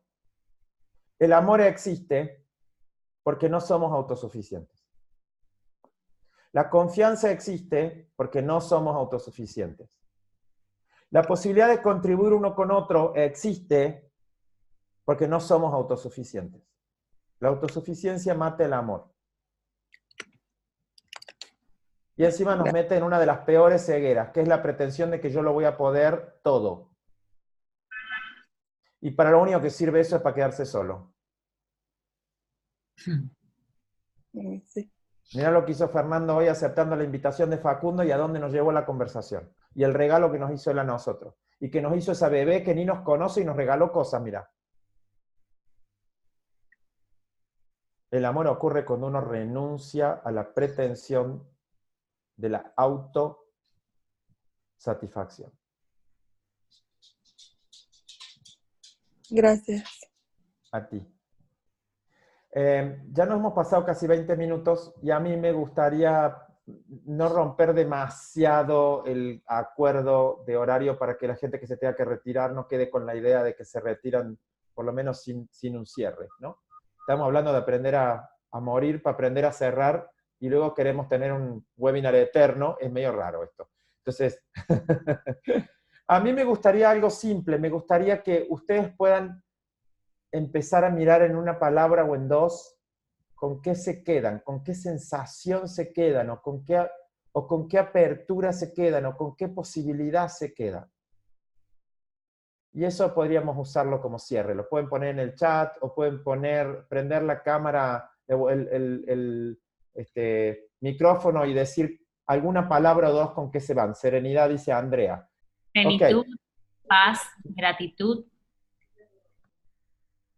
el humor, paz, gratitud, mi trascendencia a través del servir, dice Víctor. Juan, vivir, amar, servir. Norma, gratitud. Paula, amor.